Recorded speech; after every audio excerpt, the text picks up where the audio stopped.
Hello everyone. तो आज हम इस वीडियो में देखने वाले हैं कि जो कॉइन एप्लीकेशन है, ठीक है, कॉइन जो एप्लीकेशन है ज़ीरोधा का एप्लीकेशन है।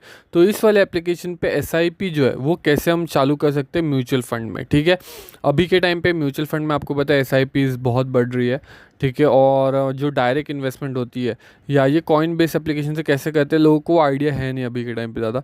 तो कुछ कमेंट्स आए थे ऐसे कि कॉइन बेस में हम लोग की एसआईपी डायरेक्टली कैसे करें, तो उससे रिलेटेड आज हम इस वीडियो में बात करने वाले हैं। तो वीडियो को सबसे पहले तो लाइक कर दो, और अगर आप चैनल पे नए हो तो चैनल को सब्सक्राइब करो, क्योंकि इस चैनल पे ऐसी ही सारी वीडियोस हम लाते रहते हैं। फाइनेंशियल मार्केट रिलेटेड कोई एप्लीकेशन, कुछ ना कुछ जो भी आता है नया हम वो लाते रहते हैं, और जिससे कहीं ना कहीं जो भी इंसान है उसके लाइफ में ग्रोथ मनी पर्सपेक्टिव से हो, उसलिए हम लोग काम करते हैं, ठीक है। तो इस चैनल को आई होप आपने सब्सक्राइब कर दिया होगा और बेल आइकन ऑन कर दिया होगा, ताकि हम ऐसी और भी वीडियो जब लाए तो आपके सामने आ जाए। तो अभी हम इस वीडियो में आगे बढ़ते हैं। तो कॉइन जो है, कॉइन ज़ीरोधा का एक एप्लीकेशन में जिसमें से हम म्यूचुअल फंड्स में इन्वेस्टमेंट कर सकते हैं, ठीक है। अब इसमें एसआईपी कैसे करें, ठीक है, सबसे इंपॉर्टेंट क्वेश्चन है एसआईपी कैसे करें।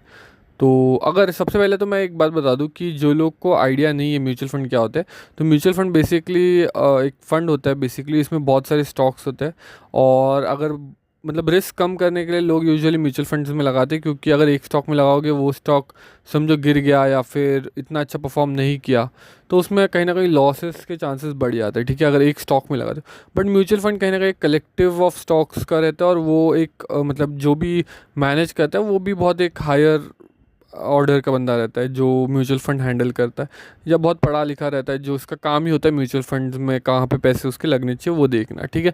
तो म्यूचुअल फंड इसीलिए कहते हैं कहीं ना कहीं एक सेफ़र ये है एज़ कम्पेयर टू अगर आप स्टॉक में इन्वेस्टमेंट करते हो तो, ठीक है। ये कोई एडवाइजरी नहीं है, it is just financial knowledge के लिए हम बात कर रहे हैं। तो जैसे अभी मैंने यहाँ पे इक्विटी में चला गया हूँ और मैंने यहाँ पे देखा है कि ये टॉप पे आ गया है, ये पराग पारेख वाला फ्लेक्सी कैप फंड, ठीक है। तो अभी समझो आपको इसमें एग्जाम्पल दे रहा हूँ, अगर इसमें आपको ये करना है और एसआईपी चालू करनी तो कैसे आप करोगे। एक समझो आपको नॉर्मली इन्वेस्टमेंट करनी तो आप ये बाय वाला ऑप्शन है, ठीक है। मतलब एक ही बार आपको समझो कुछ अमाउंट डालनी है, ठीक है। समझो आपको यहाँ पे 1 लाख रुपए डालने हैं, वो आप डाल सकते हो। और यहाँ पे आप वाया जो भी है आपका यूपीआई बैंक ट्रांसफ़र जैसे भी आपको करना है, आप वो करके यहाँ पे आप ये बाय कर सकते हो। ये वन टाइम बाय हो गया, ठीक है। यहाँ पे आपको देखने मिल रहा होगा एनएवी जो है उसका 87 रुपीज़ चल रहा है। और सबसे इम्पॉर्टेंट क्या होता है, किसी भी म्यूचुअल फंड में आप इन्वेस्टमेंट करने से पहले आपको ये देखना है कि उसका कैगर कितना चल रहा है, ठीक है।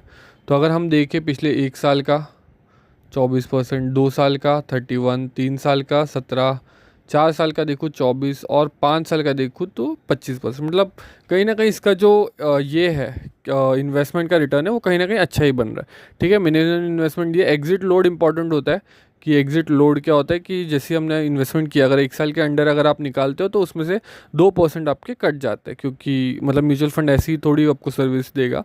तो अगर आप 1 साल का जो बॉन्ड होता है मतलब काइंड ऑफ टेन्योर होता है जिसमें आपको रखना ही होता है पैसे। एक्सपेंस रेशियो बेसिकली ये होता है कि आपने जितना मतलब जो लोग भी आपके पैसे हैंडल कर रहे हैं, आप कोई ना कुछ तो पैसा लेंगे उसमें से, तो ये 0.60% रहता है। मतलब हर एक म्यूचुअल फंड का अलग अलग रहता है, किसी का 1% होता है, 0.98 होता है, 6.7 होता है, 3 होता है, जो भी परसेंट है वो आपको वहाँ पे देखने मिल जाता है। बट इससे बहुत इफेक्ट होता है आपका जो इन्वेस्टमेंट होता है, उसका ग्रोथ बहुत ज़्यादा भी हो सकता है, कम भी हो सकता है, ठीक है।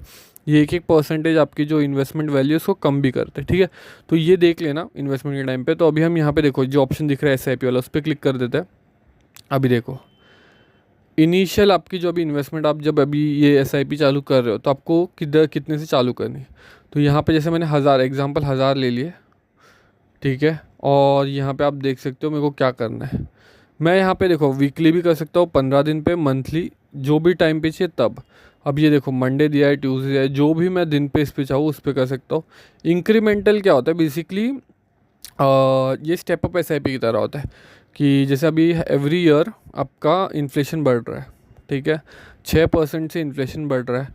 तो कहीं ना कहीं जो आप पैसा इन्वेस्ट कर रहे हो, समझो 100 रुपया कर रहे हो, तो नेक्स्ट ईयर आपको पैसा भी तो इंक्रीज़ करना पड़ेगा, वरना उसकी वैल्यू घट के 94 रुपीज़ हो जाएगी।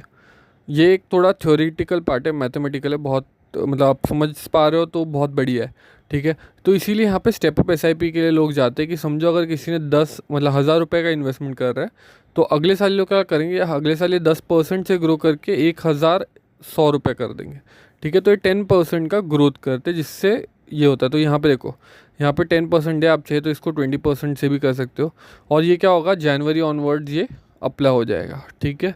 मतलब एवरी ईयर का जो जनवरी है उसमें 10% ये इससे ग्रोथ होगा। और ये जो आपकी SIP है ये कब कटेगी, वीकली करना है तो वीकली कर सकते हो, या तो फिर आप जो भी यहाँ पे करना है तो वो कर सकते हो। और गेटवे में आप एज़ यूजुअल आपका जो है वो कर सकते हो। अगर मैं यहाँ पे ये कर दूँ, ठीक है, तो यहाँ पे देखो क्या दिया, pause resume function will not be available for SIP। मतलब पॉज या फिर रेज्यूम कुछ नहीं कर सकते, एक बार कर दिया तो वो चालू हो गया। तो मैं अनटिक की रखने दूंगा और मैं इस तरीके से आपका इन्वेस्टमेंट जो यहाँ पे जो क्रिएट SIP पे आप क्लिक कर दोगे तो आपकी जो SIP है वो क्रिएट हो जाएगी, ठीक है।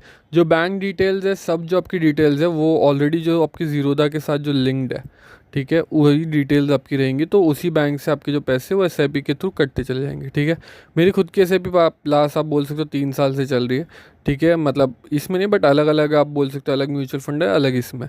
और ऑलरेडी हमने जो बेस्ट म्यूचुअल फंड्स है, ठीक है, उस पर भी अलग से वीडियोज़ ला चुकी है, तो वो भी आप कहीं ना कहीं चैनल पर जाके देख सकते हो। और हाँ, सबसे इम्पॉर्टेंट आज के टाइम पे एक चीज़, मतलब एक सवाल आ रहा था कि जो SIPs अभी बहुत लोग रोक रहे हैं, क्यों? क्योंकि उनको लग रहा है मार्केट बहुत हाई चला गया, अभी मार्केट चला गया, समझो ये लोग चला गया 85,000 तक चला गया। अब उनको लग रहा है अब मार्केट यहाँ से वापस गिरेगा तब हम हमारी SIP चालू करेंगे।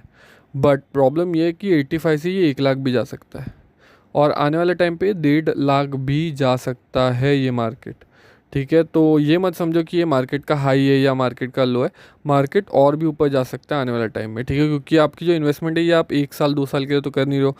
जो भी हम इन्वेस्टमेंट के बारे में बात करें, सब लॉन्ग टर्म वाली इन्वेस्टमेंट होती है, 15 साल 20 साल।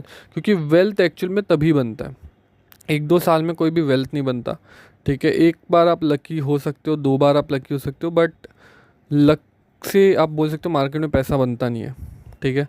वेल्थ जो है वो लॉन्ग टर्म में बनती है। तो आपको कहीं ना कहीं SIPs जो आपकी कंटिन्यू रखनी है, ठीक है। अच्छे म्यूचुअल फंड देखो, अच्छे म्यूचुअल फंड में इन्वेस्टमेंट करो, सही तरीके से सही जगह से इन्वेस्टमेंट करो, ठीक है। उल्टी पुल्टी ऐप से बिल्कुल भी मत करना, क्योंकि पता चला वो ऐप एक्चुअल में है ही नहीं, ठीक है। तो जहाँ ऐसे वाली ऐप्स ही करना जो ऐप एक्चुअली जेन्युइन ऐप है, जहाँ पे काम हो रहा है, जहाँ से लोग इन्वेस्टमेंट कर रहे हैं, ठीक है। और जो SIPs है वो SIPs के लिए मेरे को जो सवाल आता है कि SIP रोकनी चाहिए नहीं रोकनी चाहिए, तो बिल्कुल नहीं रोकनी चाहिए, ठीक है।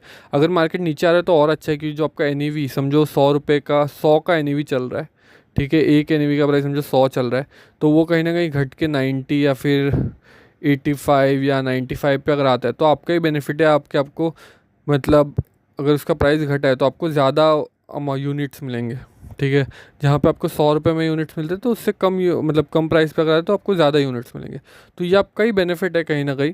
तो कहीं ना कहीं ये चीज़ देखना कि अगर मार्केट गिर रहा है चढ़ रहा है कुछ फ़र्क नहीं पड़ता, आपका जो है इन्वेस्टमेंट जो सिस्टमेटिक तरीके से आपका पैसे आपके कट के SIPs जो म्यूचुअल फंड में लगी उसमें लग जाने चाहिए, ठीक है।